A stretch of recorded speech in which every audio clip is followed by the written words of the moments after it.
Seminari Tinggi Santo Mikael Penfui Kupang itu didirikan pada tanggal 15 Agustus tahun 1991.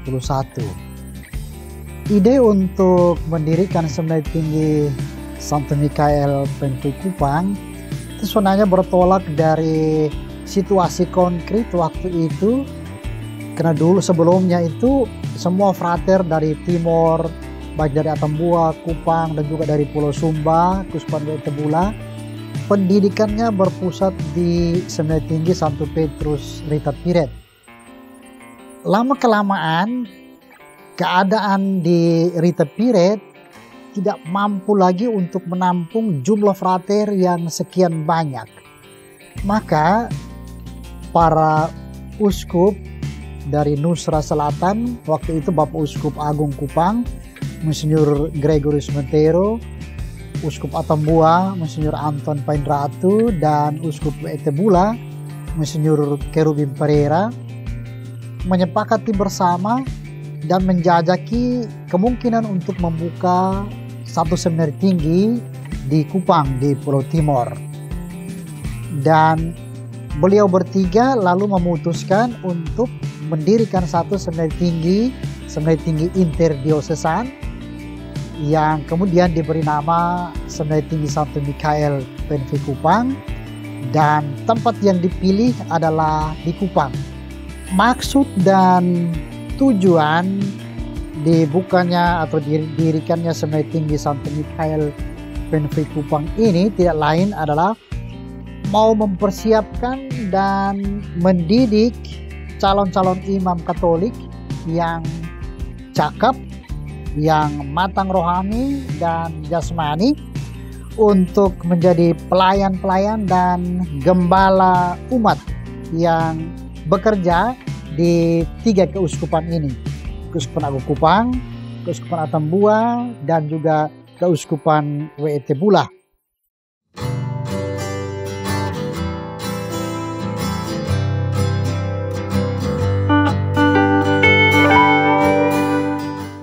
Sebagaimana seminari tinggi yang lain, bentuk-bentuk pembinaannya itu dilakukan secara bersama-sama, tetapi juga kemudian dibagi dalam konflik-konflik. Sejak tahun 2012-2013, Bapak-Bapak Uskup dari ketiga keuskupan ini memutuskan untuk membagi seminari tinggi ini menjadi tiga konflik, yakni konflik Keuskupan Atambua, konflik Keuskupan Agung Kupang, dan konflik Keuskupan Tebula. Semua tinggal bersama satu kompleks, ada kegiatan-kegiatan yang dilakukan bersama-sama, tapi ada kegiatan-kegiatan yang khas masing-masing keuskupan, itu kemudian dilakukan di konflik keuskupan masing-masing.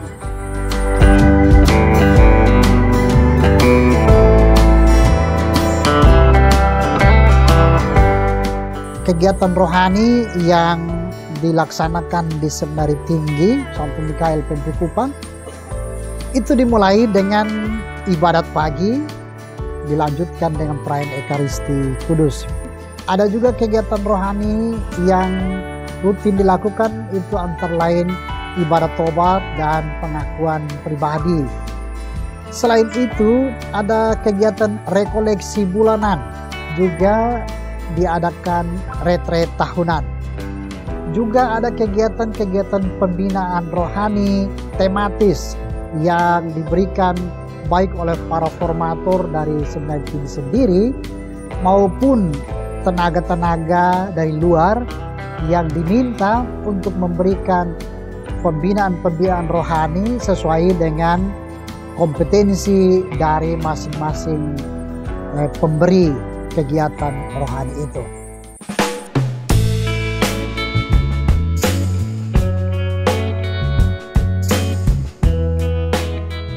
Untuk aspek intelektual itu seluruhnya berlangsung di Fakultas Filsafat.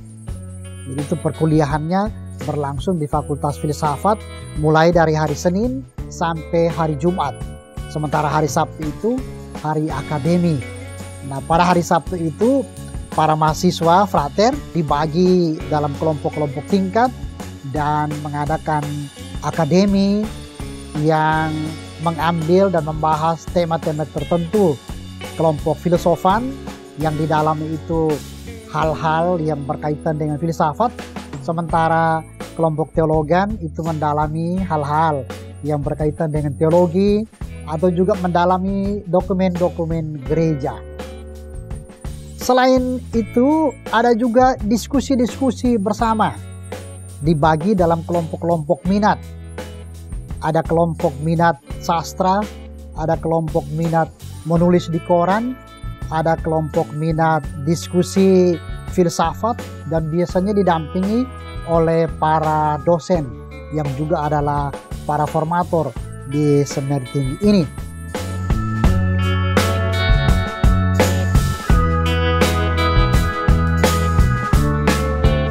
Kegiatan pastoral itu biasanya dilakukan kadang di dalam komunitas sendiri, tapi juga kadang di luar komunitas. Ada kelompok-kelompok tingkat yang mengadakan asistensi. Di sini dikenal dengan istilah asistensi. Setiap hari Sabtu sore mereka sudah pergi, lalu mereka tinggal bersama umat, mengadakan kegiatan-kegiatan rohani, dan hari Minggu mereka kembali lagi ke seminari.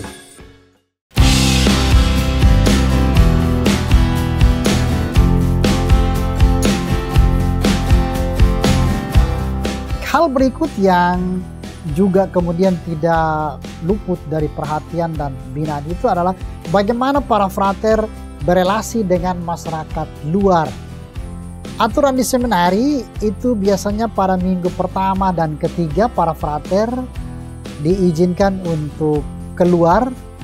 Selain itu para frater juga diperkenankan untuk menerima tamu, tidak ada kunjungan, dengan catatan bahwa harus memperhatikan juga aturan di seminari soal jam berkunjung itu.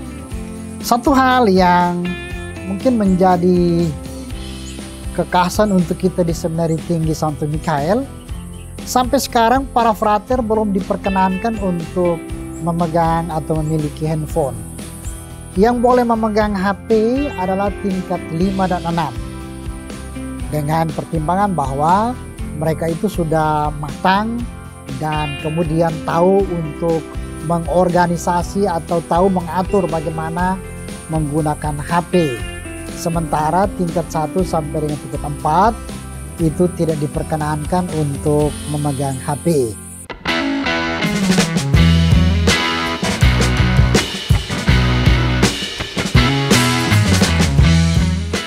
Para frater dibina untuk tidak hanya kemudian menjadi seorang imam projo yang hanya bekerja di bidang pastoral yang berkaitan dengan tugas pelayanan pastoral, tapi juga mereka dibina untuk mencintai kerja tangan.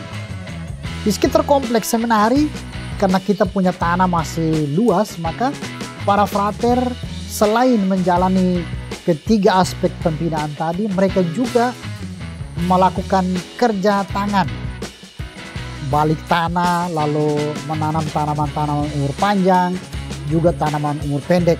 Misalnya kalau pada musim hujan mereka berkebun, menanam jagung, dan itu kemudian untuk memenuhi kebutuhan mereka sendiri.